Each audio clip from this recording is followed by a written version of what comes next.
Nexus 17 station lay deep within the demilitarized zone between the Sol Union and the Krenari Empire.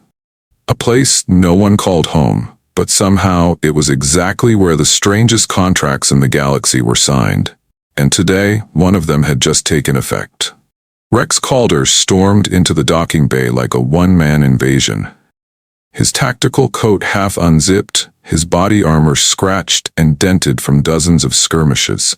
His eyes scanned the room exactly as that damn contract had stated, and stopped dead on the figure standing with her back to him. She was tall, broad-shouldered, silver hair cascading over the matte black bioarmor clinging to her frame like scaled muscle. Then she turned, and golden eyes like sharpened blades locked onto his. No need for introductions. He knew instantly. Vela Kryn. "You've got to be kidding me," Rex growled, slamming his duffel onto the floor. "No one said I'd be locked in with a Krenari."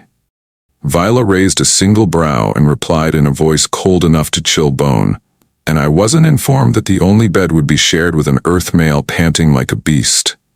The air grew heavy, dense with something that wasn't just tension. Rex hit the seal lock button behind him. A red light flickered. The room had entered temporary lockdown. No exits. One room, one bed, 1 week together. Part of the peace clause, a trial of personalized reconciliation between their two species' chosen delegates. "I'll sleep on the floor," Rex muttered, though his voice lacked conviction. Vela strode toward the bed. There was nothing dainty about her movement, only the raw precision of a creature engineered to kill. But as she sat on the edge of the mattress, her eyes flickered with something unreadable. "Feel free to sleep on the floor, if your bones can handle metal colder than 3 degrees at night." She tilted her head. "I don't mind sharing the bed, but I have a few rules." "Listen, princess." Rex ground his jaw. "I'm not here for some first-night tradition, and I don't give a damn who you've shared your bed with before." She stood up, fast in his face. Those golden eyes flared with what looked like electric current. "I've never shared it with anyone," she hissed. "I was chosen, traded, ordered to lie beneath." Rex froze. Something sharp cut through him, like she had just cracked open her own armor. And for one brief moment, the small room felt smaller than ever. Not because of the space, but because of what now filled it. Tension, anger, and something far more primal. Vela stepped back, calmly sat down, and peeled off her gloves, revealing slender hands laced with sinewy tension like biological weapons. "First rule," she said flatly, "do not touch me, unless I give permission." Rex gave a crooked smile, trying to mask the shiver that crawled up his spine. "Trust me," he said, sinking onto the edge of the cold floor, eyes drifting to the bed where her long legs stretched out like she'd already claimed territory. "I'm not stupid enough to try." But that night, when the room dimmed and the lights shifted into that cold gray hue meant for sleep, he heard breathing. Not the breathing of a warrior, but the breathing of a body trying to stay still, exhausted, haunted, and deeply, deeply alone. That night wasn't long, but it turned out to be one of the longest nights Rex Calder had ever endured. He didn't sleep, not because of the freezing cold metal floor, and not because of the blinking gray light above them, pulsing like a dying heartbeat. It was the heat on the bed, not the comforting kind of warmth, but a radiating biological heat, coming from a body that wasn't human, yet lay just an arm's length away. Vela Kryn hadn't turned over, but Rex knew she wasn't asleep. She was facing away from him, her upper bioarmor detached. Under the dim light, her bare back was revealed. Smooth, silver-gray skin like forged alloy, with a long scar trailing down from her nape to the base of her spine. A battle mark, no doubt, from wars she never spoke of. Rex shut his eyes, trying to block it all out. "You breathe too loudly." The voice cut through the silence like a blade. "I haven't even started snoring," Rex shot back. Vela rolled over, and in that brief moment, their eyes met.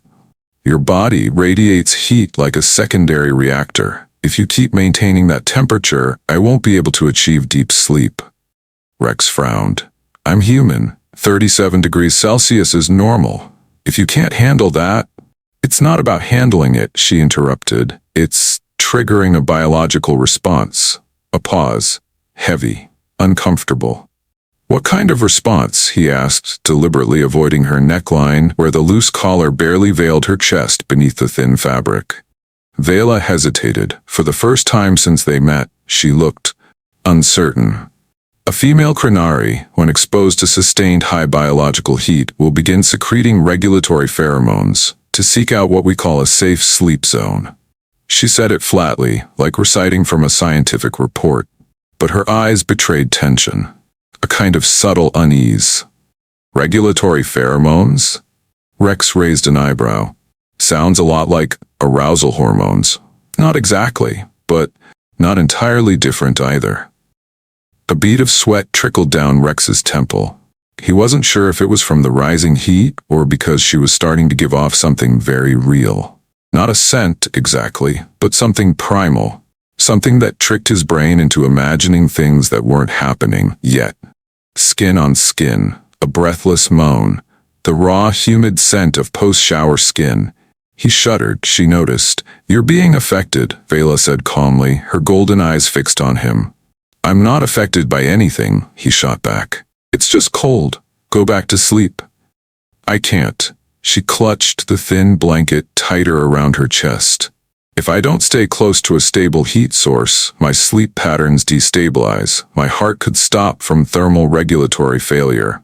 So what you're saying is... Rex gave a dry laugh. You need me to share the bed? She didn't answer. But the glance she gave him wasn't denial. Rex stood up slowly. I'll take the edge. No touching, no talking, no heavy breathing. Just saving one warrior princess from accidentally freezing to death. He slid under the blanket, back turned to her. A few minutes passed, then she shifted softly, barely a motion, but her back brushed his. Skin against skin, bare and warm. And from that moment on, the blood beneath his own skin began to pulse like it was responding to some ancient biological signal. She whispered, "Thank you." He closed his eyes, grit his teeth, and so the first night between two supposed strangers passed like that. Quiet, still, and burning beneath the surface. Rex woke in the middle of the night. The first thing he felt wasn't cold. It was weight, the weight of a body draped over him. A firm arm, hard as cable yet surprisingly smooth, wrapped across his waist. A soft, long thigh, dangerously smooth, thrown over his hips from behind. And her chest, God damn it, pressed against his bare back, every breath hot and moist, leaving a damp imprint on his skin. Vela. She was holding him, in her sleep. And his body's response? Nothing diplomatic about it. Shit, Rex muttered under his breath, barely audible. He was sure she hadn't meant to. She once referred to herself as a biologically adaptive unit, so her body must have instinctively identified him as a stable heat source. A living pillow, a warm wall. But what shook him wasn't the contact. It was her breathing. It wasn't steady anymore. It was deeper, heavier. Vela was dreaming, and just then her hand began to slide down his torso, lower, only a few inches away from. "What the hell are you doing?" he muttered, trying to gently shift without waking her. But the moment he moved, those golden eyes snapped open, as if she'd been awake all along. Silence, only eyes locked in the dark. "You moved first," she whispered. "You put your leg on me first," Rex replied. Vela didn't move.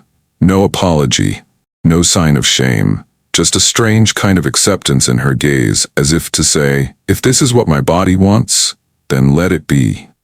Rex clenched his fists. His mercenary instincts told him to pull away, create distance. But the scent in the air, the pheromones she'd warned him about, were whispering the exact opposite. "I'll stay still," he said lowly, "but if your hand moves another inch, I can't promise I'll stay polite." She smirked. "Just slightly." "Then don't," she said. "I want to know, on Earth, when you get accidentally violated in your sleep, how do humans react?" The teasing tone couldn't hide the truth. She was testing a boundary, not for fun, but because She needed to know what it felt like to choose, for the first time in her life. Rather than being forced to lie beneath someone, she was the one reaching out first. Rex turned to face her. Her face was close, cheekbones sharp, eyes glinting like metal, her skin softly glowing under the red standby light in the corner. "Are you sure this is something you want to test? With me?" he asked, voice husky, low. Vela didn't answer. But she didn't pull back either, didn't flinch. She simply closed her eyes gently, as if giving silent consent. And even without a kiss, even without naked skin pressing together that night, their bodies clung to each other like two broken mirrors trying to realign. A night with no moans. But also, the first night, neither of them slept, because something had begun, something neither had planned for. The next morning, the single room on Nexus 17 station hadn't changed. But Rex had. He woke first, not out of habit from mercenary life, but because he couldn't sleep any longer. The feeling of Vela's skin still lingered on his arm, where, at some point during the night, she had unknowingly gripped his wrist as if letting go would drag her back into a past she couldn't survive. Vela hadn't moved. The blanket loosely covered half her shoulder. The bio-armor was gone. Only her real body remained, silver white, lean, scarred in ways no medical tech could erase. He didn't stare long. Not because he didn't want to, but because her past, though never spoken aloud, had already said too much through the stories inked across her skin. She stirred. Her eyes blinked open, barely. Rex turned away, pretending to study the air filtration console. "You wake early." "War habit," he said, still facing the wall. "Nowhere safe enough to sleep more than 4 hours." "You didn't sleep well, because of me, didn't you?" she asked, so softly it almost felt like a confession. He said nothing, but he didn't deny it either. Vela sat up. The blanket slipped from her shoulder, but she didn't pull it back. For the first time, Rex saw the faint outline of a sigil on the left side of her chest. A royal emblem, burnt and blurred, the way only military-grade tools could do. "I used to belong to someone," she said, eyes not meeting his. "A general, chosen by the council to take me. A political bond uniting two war factions." "Take you?" Rex frowned. "Crinary rights," she explained. "There's no marriage, just blood bonding, and a night of physical merging." Rex's jaw clenched. She gave a short laugh, empty of joy. "I didn't resist. I was trained not to resist. It was considered an honor, or so they told me." He turned, faced her. "Did he hurt you?" "Not my body," Vela replied, "but I never felt like I owned it. My body wasn't mine." He stepped closer, didn't touch her, just stood before her, solid and quiet. "Well, if I ever touch you," he said, voice low, "it's because you want me to. Not because someone ordered it, not because anyone's watching." Vela looked up. Those golden eyes shimmered with something unnamed. Rex extended a hand, no force, no rush, just a hand, waiting to be taken. She stared at it for a long moment, then placed her fingers in his. And in that moment, there was no contract, no treaty, no crest of royalty, only a man and a woman. He gently pulled her closer. Their lips didn't rush to meet, but their breaths met, mingled, like a quiet question passed between them. "Are you sure you want this?" "For the first time," she whispered. "I want, and I'm allowed." Rex leaned in. The kiss wasn't a conquest, it was a return of a right she'd never had. The right to choose who gets to touch her. Vela didn't pull away from his lips for several heartbeats, but it wasn't a fairy tale kiss. It was an acceptance, and at the same time, an experiment. She didn't really know how to kiss. Her combat instincts had never trained her for that. But her body, complex, genetically engineered to seek out superior mates, knew exactly how to react when it found the right one. Only seconds after their lips touched, the temperature beneath her skin surged. Rex leaned back, exhaling hard. "Your body, it's hot like fire." Vela placed her hand on his neck. She could feel his pulse, strong and pounding beneath soft human skin. Pheromone response has been triggered. The secondary nervous system is now releasing mating enzymes. Her voice sounded like she was reciting a medical chart, but her eyes, those sharp, golden eyes, had long since lost their logic. "That's how crinari biology evaluates genetic compatibility," she said. "If the partner's body can withstand the heat and doesn't pull away, the system registers them as a viable mate." Rex gave a dry, raspy laugh. "And if they can't take it?" Vela leaned closer, whispering against his ear. "Then, skin burns, respiratory failure, or death from pleasure overload." He wrapped an arm around her waist, pulling her in.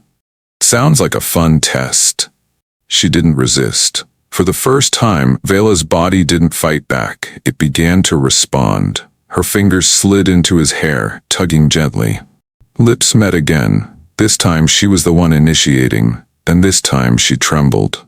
A sharp breath escaped her throat as his hand traced from her waist up her back, where her armor had fully retracted. There were no commands from above, no cameras, no diplomatic protocols, only skin, touching skin. And then a sound broke free. Not loud, but loud enough to make her freeze. A moan, raw, unfiltered, tearing through the cold, hardened shell of the warrior she'd been forced to wear. She slapped her hand over her mouth, but Rex caught it, holding her wrist gently, eyes never leaving her stunned, wide-open gaze. "You don't have to hide." Vela bit her lip, then gave a tiny nod, and for the first time, instead of smothering it, she let the breath go. Full, real, purely biological. Her skin began to shimmer, silver-red tones flickering across her body like molten metal. It was the unmistakable sign of a crinari entering optimal pair bonding state. Her entire body radiated heat, but she couldn't tear herself away from him. "I've never let anyone see me like this," she whispered. "I've never made someone moan just by stroking their back," Rex murmured, brushing his lips along her neck. "You're already something else," she laughed, softly, but then tears welled in her eyes. Because this wasn't a chemical reaction anymore. For the first time, her body wasn't responding because it was ordered to. It was responding because it finally felt something real. They were tangled in each other beneath the dim red glow of the shared chamber. No more armor, no more restraint, only two bodies, one human scarred from countless battles, and one genetically superior crinari warrior, breathing like her soul had finally found air. Vela lay beneath him, her old instincts pulling her into the default position of submission. It was what she had been taught. Crinari females always lie underneath, not because they're weak, but because it was the optimal biological and traditional pairing. The male dominates, the female yields. Rex leaned in, his lips brushing her neck. "You don't have to do it like this." Vela opened her eyes, startled. "This position, it's the standard crinari mating form. It ensures deep penetration, maximized enzyme release, and shortens bonding duration," she said, almost like quoting a textbook. He cut her off. "But what about feeling something? What about real pleasure?" She went quiet, because no one had ever asked her that before. Gently, without force or command, Rex rolled her body over. He didn't push her, he simply invited her upward. Vela was on top, for the first time in her life. Her eyes widened, her chest rose and fell rapidly, and her entire body pulsed with heat, like molten lava simmering beneath her skin. "I don't just want you to feel useful," Rex whispered. "I want you to feel in control, to know you can lead, not just be chosen." Vela placed both hands on his chest, her fingers trembling, not with fear, but with discovery. She moved her hips slightly, and when their bodies met fully, it was like a current surged through their spines. Rex let out a sharp breath. Then came a sound from her, a raw, unrestrained sound, her first without restraint or shame. "This," she panted, voice breaking. "I've never been like this before." "You are now," he said, holding her tightly by the waist, "and you can do anything you want." Vela began to move, not by programmed rhythm, not by enzyme protocol, but by the beating of her own heart. The new position sent waves of pleasure through her like wildfire running along her nervous system. Her golden eyes widened, then narrowed as the emotions hit her all at once. She bent forward, burying her face into Rex's chest, teeth sinking gently into his shoulder as if to keep herself from crying out. I can't control it. Then don't, he murmured. Let go. So she did. Their bodies moved together, no longer bound by hierarchy or programming. There was no more dominant or submissive, no protocol or genetic imperative. Just two living beings finally existing for each other. Not by order, not by destiny, not by design, but by desire and freedom. There was no sun on Nexus 17. Just artificial lights gradually fading from deep blue to pale gray. But inside that small room, something had genuinely changed.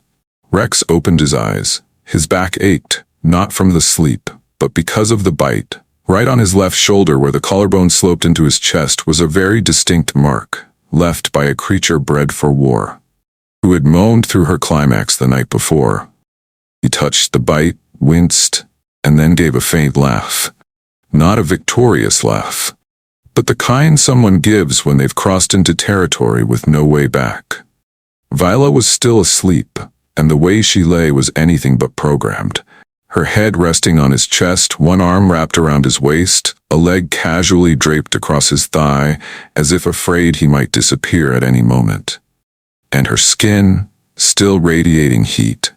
Rex gently ran a hand down her back.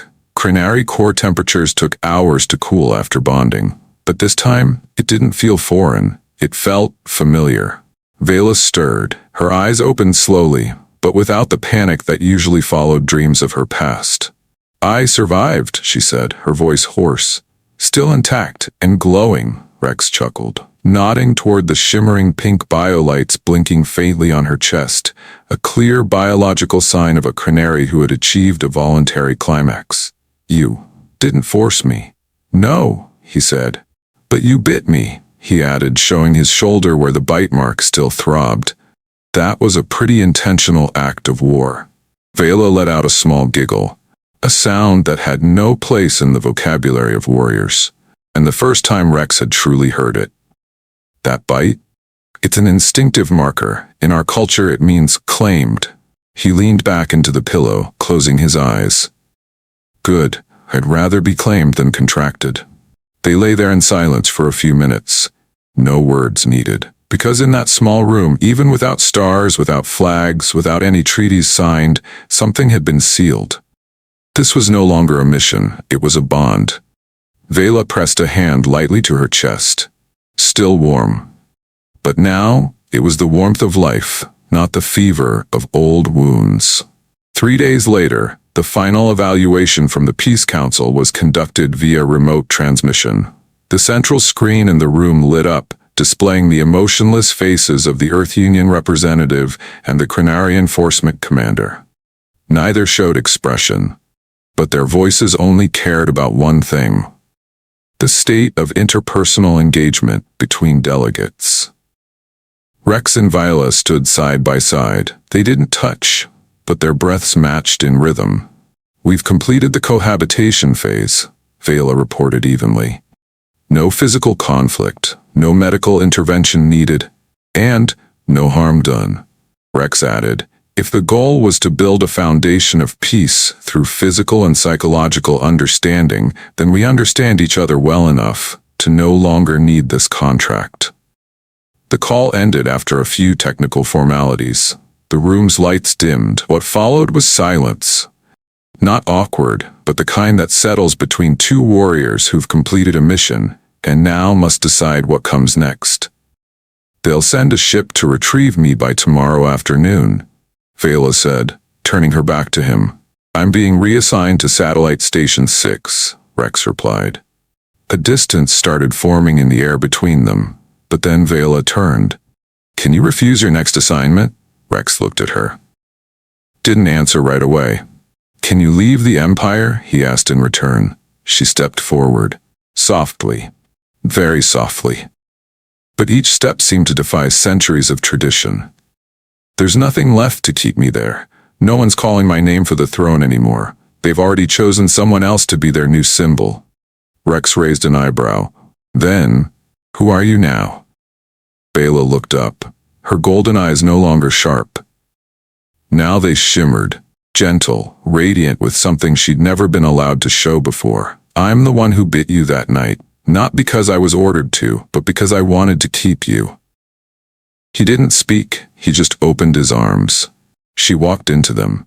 No contract, no mission, no powers pulling strings from behind, just two people, floating in a vast galaxy. One mercenary without a place to call home, and one princess with no throne left to return to. And as they held each other close, Rex whispered into her ear, "One room, one bed, and the two of us. I can live with that." Vela smiled, her first real smile, and so the contract ended. But what began after that was forever.